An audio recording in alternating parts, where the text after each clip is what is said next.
মনের মন কোথায় চিরদিনের জন্য। দিদি খুব ভালো থাকবেন, আপনি সুস্থ থাকবেন, আপনার সুস্থতা আমরা সকলে কামনা করি। এবং আজকে আপনি যে এসেছেন আমাদের মধ্যে আমরা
প্রথমে এটা অন্য অনুভূতি, কেন আজকে এমন একটি দিন যেখানে লেজেন্ড অর্তুম মুখোপাধ্যায় আমার হাত দিয়ে করা হলো। কেমন লাগছে অনুভূতিটা?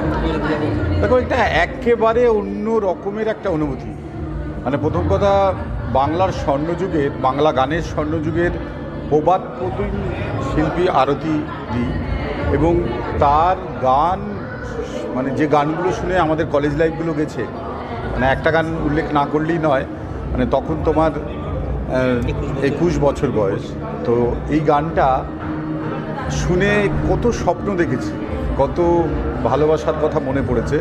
সেই গানটা আজকে আরতি মুখোপাধ্যায়ের মুখ থেকে সামনে বসে শোনা, মানে একটা অন্য রকমের অনুভূতি। মানে এরকম প্রবাদ প্রতিম যারা শিল্পী আছেন তাদেরকে নিয়ে এই যে অনুষ্ঠান করা, আমাদের বাঙালি বা বাংলা কালচারের যে জায়গাগুলো ছিল সেটাকে আবার মনে করে দেওয়া নতুন জেনারেশানকে, আমাদের কলকাতাবাসী, এখন হাওড়াতে হচ্ছে হাওড়াবাসী এবং সবাইকে, এটা একটা অদ্ভুত ভালো উদ্যোগ।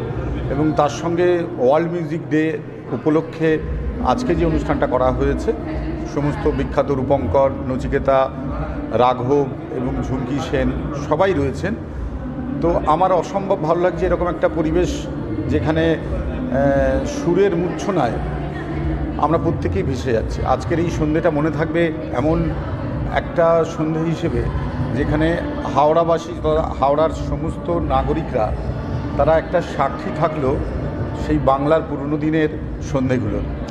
এই মহেন্দ্রক্ষণে আপনি নিজে প্রেজেন্ট ছিলেন, এত ব্যস্ততার মধ্যে যে দিয়েছেন একজন আমলা বলে নয়, ফটোগ্রাফার হিসেবে। অবশ্যই। এই ওয়ার্ল্ড মিউজিক ডেটা কীভাবে সেলিব্রেট করলেন আপনি? দেখুন, ওয়ার্ল্ড মিউজিক ডেটা সেলিব্রেট বলতে এরকম দিদি আসছেন, তো আমার তোলা একটা ছবি গণেশ ঠাকুরকে তৈরি করা হচ্ছে, শোভাবাজার রাজবাড়ির থেকে তোলা, বছর 7 আগে।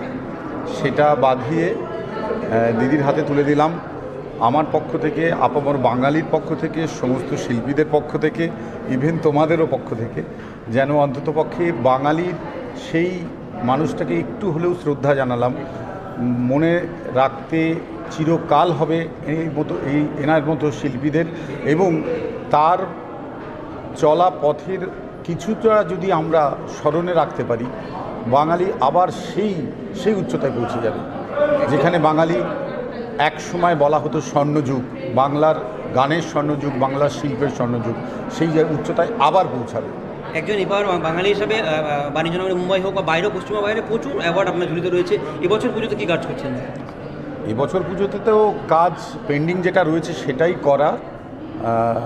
নারী শক্তির ওপর 2nd এবং 3rd পার্ট রিলিজ হবে। এটা একটু বড় আকারে হবে এবং সেটার প্রস্তুতি চলছে। হল পাওয়া গেছে 2টো, কিন্তু ওইভাবে হবে না। আমি চেষ্টা করছি এটা প্যান ইন্ডিয়া আর কি একটা এক্সিবিশন করার, তার জন্য একটা বড় আকারের প্ল্যানিং লাগবে। সেটার জন্য একটু সময় বার করে প্ল্যানিংটা করে তারপরে আমি একটা প্রেস রিলিজ করব যে আগামী পুজোতে আমার মতো একজন মানুষ যে শিল্পকে ভালোবাসে, যে মানুষকে ভালোবাসে, সে শিল্পকলার জন্য কি করতে পারে। আপনি ছোট থেকে আজকে উপাধ্যায়কে দেখে আসছেন, তার গান শুনে আসছেন, আজকে যে তার আপনি সান্নিধ্য পেলেন এবং সামনাসামনি আপনি তার সাথে সাক্ষাৎ হলো, কেমন লাগছে? এই অনুভূতিটা একদম অন্যরকম একটা অনুভূতি, কারণ আমরা প্রত্যেকেই এমন কিছু মানুষকে আমাদের জীবনের আইডল বানাই যাদের সাথে হয়তো দেখা করাটা আমাদের স্বপ্ন থাকে। তো সেখানে আরতি ম্যামকে এত দিন একদম ছোট থেকে শুনে বড় হওয়ার এই যে পিরিয়ডটা, আর বড় হওয়ার পর যে দেখা, বা এই যে আজকের ওনার গান সামনাসামনি শোনা, এই যে কতটা পরম সৌভাগ্যের, এটা তো মানে আমি ভাষা খুঁজে পাচ্ছি না, আমি শব্দ হারিয়ে ফেলছি যে কিভাবে আমি আমার এই মনের ভাবনাকে প্রকাশ করব। কারণ আরতি ম্যাম আমার মতন আরও বহু মানুষের জীবনের আদর্শ, তার সঙ্গীত সকলের আমাদের মনের এত প্রিয় যে এই রকম একটি ব্যক্তিত্বকে আজকে আমাদের মাঝে পেয়ে আমি ভীষণ খুশি।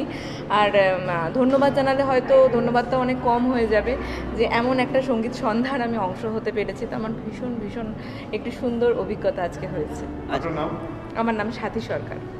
আপনি মানে বাই প্রফেশন? আমি একজন মডেল এবং অভিনেত্রী, আর সাথে আমাদের আইকনিক ইভেন্ট টিম, আমাদের আইকনিক ইভেন্ট কোম্পানির আমি হলাম ডিরেক্টর। তো সবার উদ্দেশ্যে আমাদের আইকনিক ইভেন্ট প্ল্যানারের পক্ষ থেকে অনেক ভালোবাসা, অনেক শুভেচ্ছা, এবং আগামী দিনে সবার সাথে দেখা হবে, আবার কাজ হবে। এই